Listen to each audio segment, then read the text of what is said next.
This is Inside the Pop, and these are 10 pop songs that ruled the 70s and then completely vanished from memory. One was written to deliberately get banned from the radio. Another was invented by an ad executive to sell bread. These 10 songs all hit the very top of the charts in the 1970s. And today, almost nobody remembers a single one of them. Number 10, Torn Between Two Lovers, Mary McGregor, 1976. It shot straight to number 1. McGregor became an overnight star for a song she didn't write, didn't relate to, and by her own account never had much sympathy for the woman in the lyrics. She later said the sudden fame from this one single put such a strain on her actual marriage that it contributed to her own divorce. The song about infidelity somehow helping end a real relationship. She never had another hit anywhere close to this size. One top-lining moment, powered entirely by a song written for someone else, for a story she didn't even believe in. This was the biggest song in America for 2 weeks straight in early 1977, sung by a woman who has said flatly that she hated it.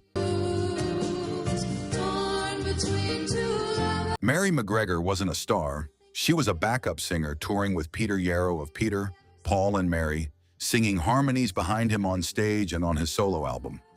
Yarrow co-wrote a song about a woman confessing an affair to her husband and begging him to stay anyway. And he'd actually written it with a male singer in mind. He never got around to using it. Almost as an afterthought, he let his backup singer record it instead. Number 9, Brandy, You're a Fine Girl, Looking Glass, 1972.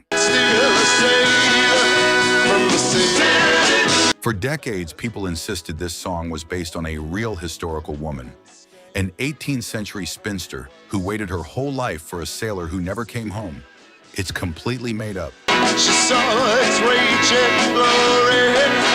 Looking Glass was an unknown college band out of New Jersey, and this song started life as a B-side nobody expected anything from. Songwriter Elliot Lurie wrote it about a barmaid pining for a sailor married to the sea, and the name wasn't drawn from any old New Jersey legend. Lurie had a high school girlfriend named Randy, with a Y, and simply swapped the letter to make it sound more clearly feminine for the song. A radio promotions man in Washington, D.C. handed a test pressing to a program director who put it in rotation for 2 days as an experiment. The phones lit up so fast the label rushed the single to stores 2 weeks later. It debuted as the #1 requested song in the city before a single copy had even been sold. The urban legend about the real 18th century Brandy still circulates online to this day. Lurie has said publicly, on the record, that it's a coincidence at best. The song is, and always was, entirely fiction. Number 8, Indian Reservation, Paul Revere and the Raiders, 1971. For years, the most popular radio countdown show in America told listeners this song was written by a man who'd been kidnapped and tortured by an indigenous tribe until he agreed to write it to save his own life. That story was a complete fabrication. Songwriter John D. Loudermilk actually wrote it back in 1959, and it flopped twice under 2 different titles before Paul Revere and the Raiders, a band literally dressed in Revolutionary War costumes, turned it into their only #1 hit in 1971.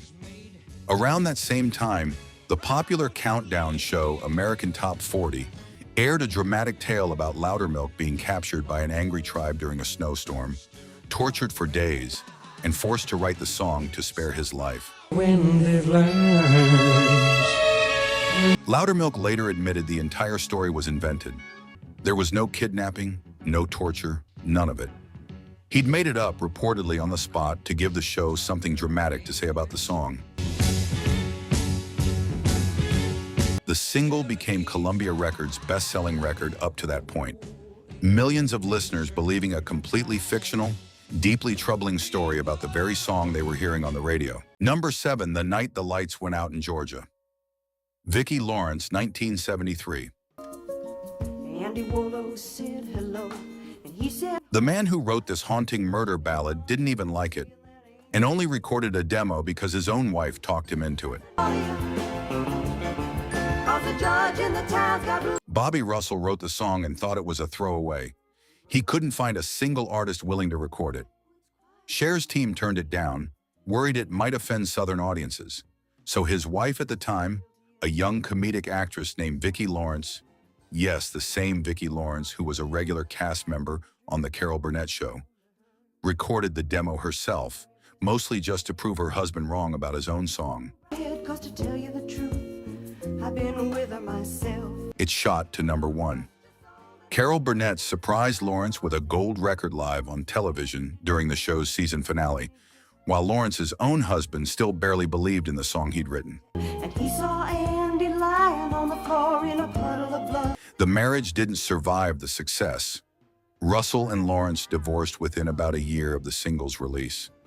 Lawrence has joked since then that the song might have been the only good thing to come out of that entire marriage. #6.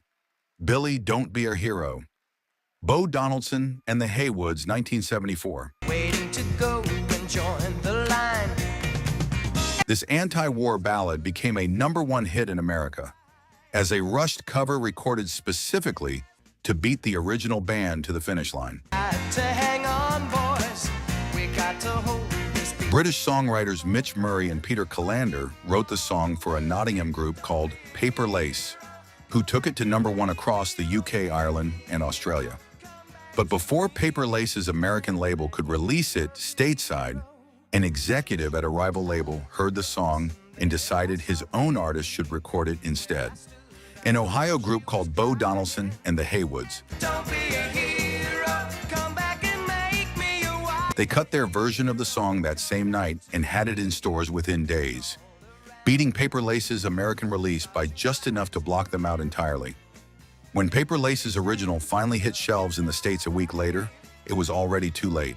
Some radio DJs even played both versions back to back and let listeners vote. And Bo Donaldson's cover won almost every time.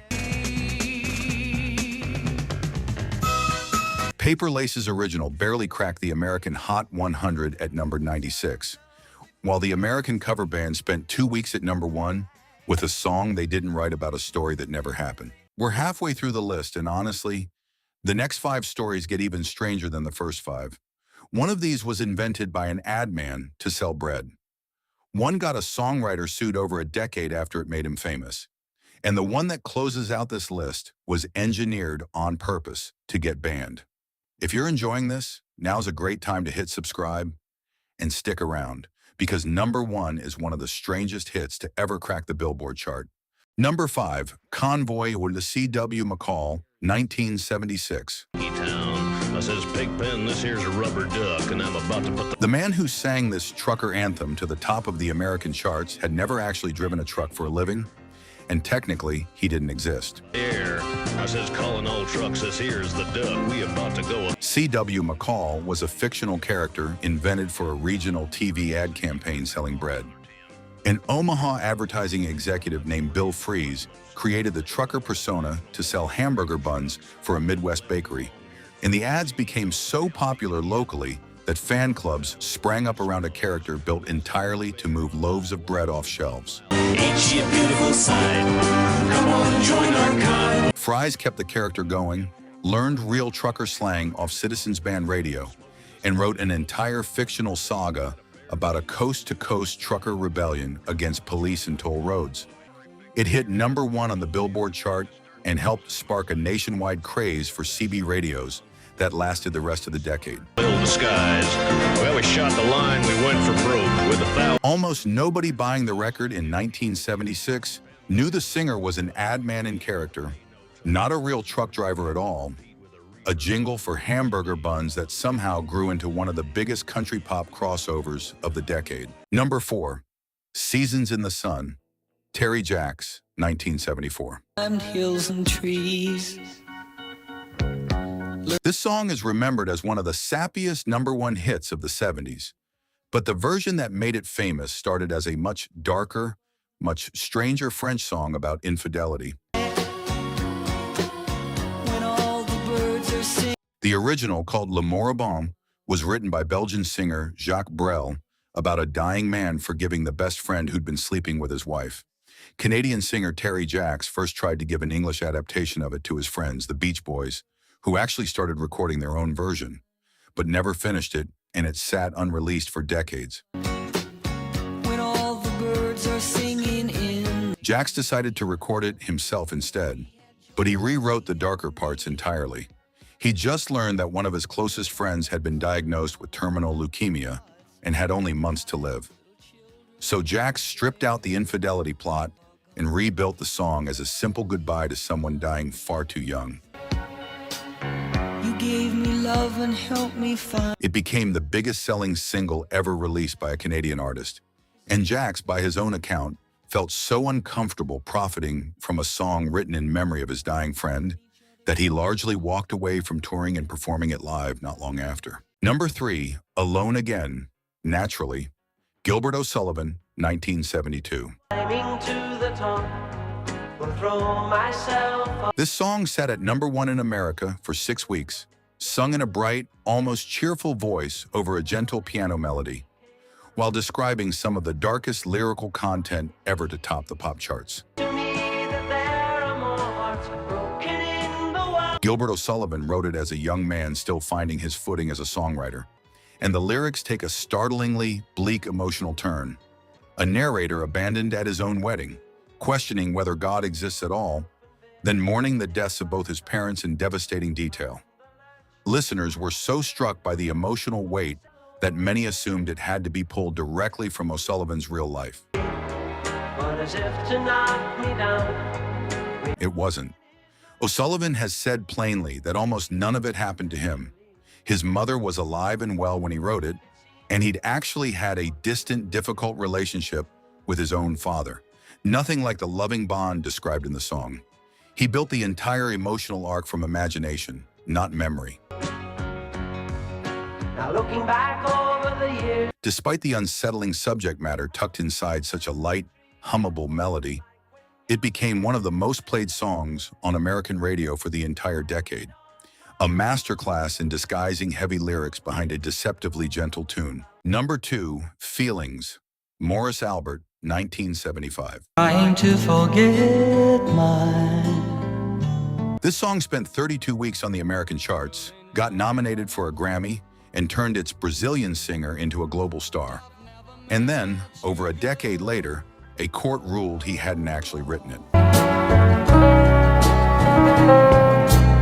Morris Albert released Feelings in 1974 as an entirely original composition, credited solely to himself.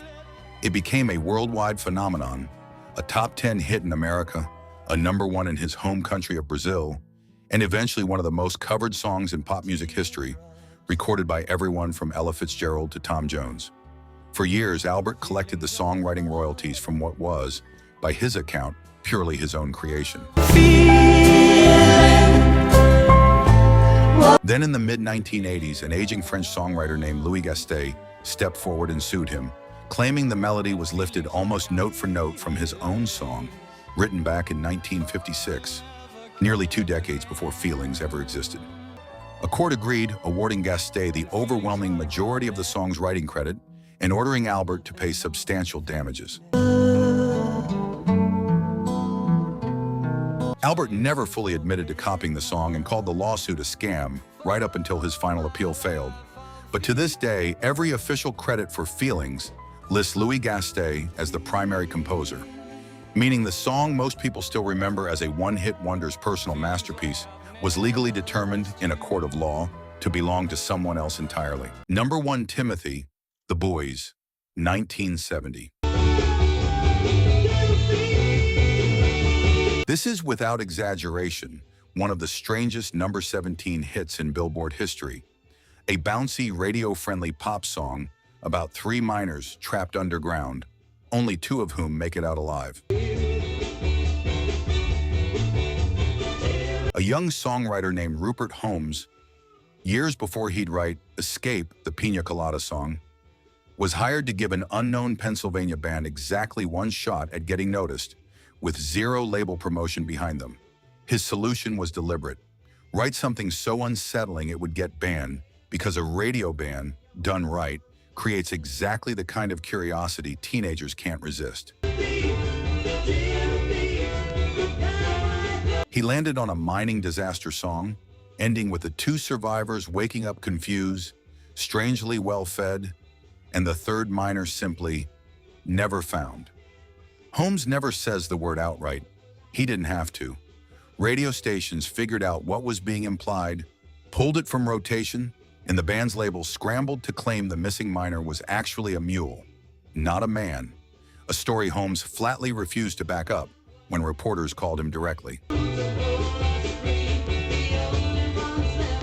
Stranger still, Holmes later learned the plot eerily mirrored a real 1963 Pennsylvania mining disaster he says he knew nothing about while writing it. The song that was engineered purely to be banned climbed all the way into the top 20 anyway. Proof that telling teenagers not to listen to something is, and always has been, the fastest way to make sure they do.